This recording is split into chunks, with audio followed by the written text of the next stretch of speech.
الحمد للہ وکفى وسلام علی عباده الذین اصطفى اما بعد فاعوذ باللہ من الشیطان الرجیم بسم اللہ الرحمن الرحیم واعتصموا بحبل اللہ جمیعا ولا تفرقوا الی آخرہ صدق اللہ العظیم۔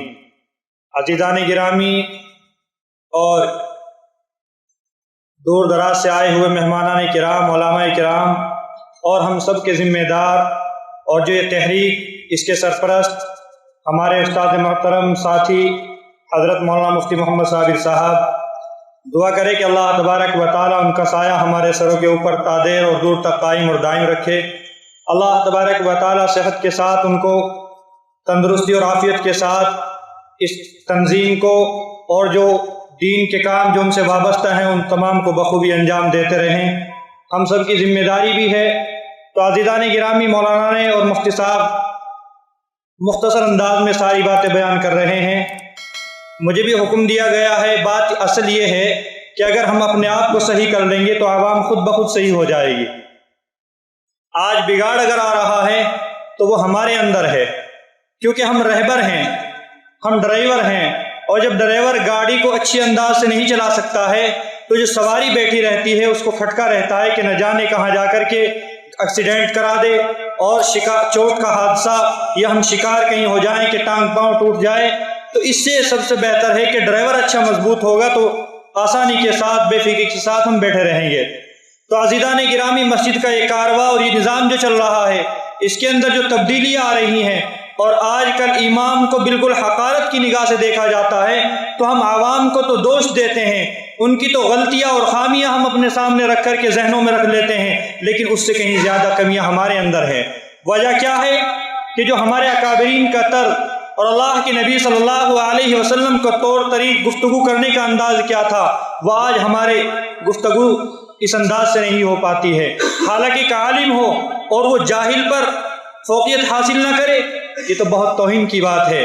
عالم کا کمال ہی یہی ہے کہ وہ اپنے انداز سے ایسا رویہ اختیار کرے کہ سامنے والوں کو علم کے دائرے میں بات کا جواب دے کر کے اس کو سکوت ہونے پر مجبور کر دے۔ لیکن آج وجہ یہ ہوتی ہے، سب سے مین چیز ہم نے جو دیکھا ہے، کئی جگہ ہمارا واسطہ بھی پڑا ہے گئے بھی، تو وہ یہ کہتے ہیں کہ جی محنت کرنے کی کیا ضرورت ہے؟ بھئی وجہ کیا ہے کہ جی ہم آج ہیں کل نہیں ہیں۔ سب سے پہلے ہمیں یہ سوال ذہن سے نکالنا ہوگا۔ تو اس کا مطلب یہ ہے کہ اگر لوگ ہماری تعریف کریں گے تو ہم محنت کریں گے، لوگ ہمارے ساتھ اچھا رویہ اختیار کریں گے تو ہم محنت کریں گے، اور جو ہمیں روزی دے رہا ہے، جس نے ہمیں پیدا کیا ہے، جو ہمیں چلاتا ہے، جس نے ہمیں دیکھنے کی صلاحیت دی ہے، جو خالق و مالک ہے، تو اس کے لیے ہمیں کام نہیں کرنا۔ تو جب تک ہم لوگوں سے توقع کر کے اور لوگوں پر بھروسہ کر کے محنت کریں گے تو کبھی بھی کامیاب نہیں ہو سکتے ہیں۔ کیوں؟ عزت اور ذلت کون دیتا ہے؟ اللہ تبارک و تعالی کی ذات گرامی دیتی ہے۔ آج ہم نے اللہ تبارک و تعالی سے عزت لینا چھوڑ دیا ہے۔ لوگ جب تک عزت کر رہے ہیں، لوگ فلاں گاؤں کا چودھری ہے، وہ جب تک امام کی تعریف کرتا ہے، مصافحہ ملاتا ہے، تو امام بھی اسی کی تسبیح پڑھنے پر تیار ہے، اور جب وہ تھوڑا اس کے ذہن میں امام کی طرف سے کچھ الفاظ آ جاتے ہیں، وہیں سے دونوں کا تال میل خراب ہو جاتا ہے۔ تو اس وجہ سے ابھی مولانا صاحب نے مختصر انداز میں بات یہ کہی کہ وہ بچے ہمارے ہیں، وہ نسلیں ہیں، ہمیں اللہ کی رضا کے لیے کام کرنا ہے، اور ان بچوں سے توقع رکھو کہ وہ قرآن کریم پڑھ لیں گے، تو ایسا نہیں ہے کہ وہ قرآن کریم پڑھ کر کے ڈیلیٹ کر دیں گے۔ ہمیں جتنا ہمیں پڑھایا ہے، جتنا وہ پڑھیں گے، انشاءاللہ وہ مرنے کے بعد ہمیں ضرور ملتا رہے گا۔ تو آپ اس انداز سے پڑھائیں کہ یہ معصوم بچے ہیں اور یہ ہماری نسلیں ہیں، اور ہم اللہ تبارک و تعالیٰ نے ہمیں اس کام کے لیے چنا ہے، لہذا ہم اس گدی پر فائد ہیں، اس اسٹیج پر، اس مسلح پر ہم بیٹھے ہوئے ہیں۔ قرآن اللہ نے ہمیں ہمارے سینے میں دیا ہے، تو ہم اپنے سینے سے نکال کر کے ان معصوم بچوں کو قرآن کریم کی تعلیم دے کر ان کو بتائیں گے کہ اچھا کیا ہے اور برا کیا ہے، کیا چیز کرنی چاہیے اور کن چیزوں سے ہمیں رکنا چاہیے۔ تو جب وہ بچے، اگر ان کے والدین آپ کے ساتھ بدسلوکی سے پیش آتے ہیں، تو جب وہ نسلیں، جب وہ بچے علم سے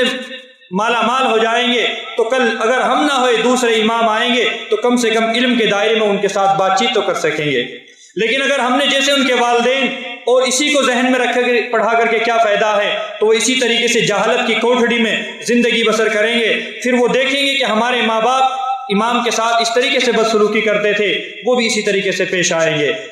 تو یہ تمام کے تمام جو یہ جہالت ہے، یہ تاریکی ہے جو عوام کے اندر ہے، معاشرے کے اندر ہے، اسے آپ اور ہم ہی نکال سکتے ہیں، بشرطے کہ یہ ہے کہ ہمیں کوشش کرنی پڑے گی۔ اور یہ جو تحریک جو عمل میں آئی ہے اور اس کو لے کر کے جو ہمارے ذمہ دار چل رہے ہیں، انشاءاللہ سب سے پہلے ہم سب کے اندر اتحاد اور اتفاق ضروری ہے۔ یہ ذہن سے ہمیں بات نکالنی ہوگی کہ فلاں نہ جانے کون سے مفاد کے لیے اس کام کو انجام دے رہا ہے، بلکہ اگر تمام کے تمام اس سے جڑ کر کے چلیں گے تو انشاءاللہ سبھی کو اس سے فائدہ ہوگا، اور جماعت سے انشاءاللہ کوئی بھی ہو فائدہ ضرور ہوا کرتا ہے۔ تو میری آپ سبھی حضرات سے مؤدبانہ درخواست ہے، التماس ہے کہ جہاں پر بھی آپ رہے ہیں تو خلوص کے ساتھ کام کریں، ان بچوں کو قرآن کریم کی تعلیم سے مزین کریں، تو انشاءاللہ ثم انشاءاللہ جو آپ پڑھائیں گے اس کا بھی آپ کو ثواب ملے گا، اور کل جب وہ بڑے ہو جائیں گے تو کل آپ وہاں مسجدوں میں ہم نہیں تو دوسرے امام ہوں گے تو ان کے ساتھ وہ بیتو سے پیش نہیں آئیں گے، علم کے دائرے میں ان کو بات کریں گے۔ تو اللہ تبارک و تعالیٰ سے دعا ہے کہ اللہ تبارک و تعالیٰ اس تنظیم کو اور ہم تمام عملوں کو ہم سے جڑ کر نظر بد سے بچائے، اور جو اس کا مقصد ہے اللہ تبارک و تعالیٰ اس مقصد میں ہم سبھی کو کامیابی عطا فرمائے۔ وآخر دعوانا الحمد للہ رب العالمین۔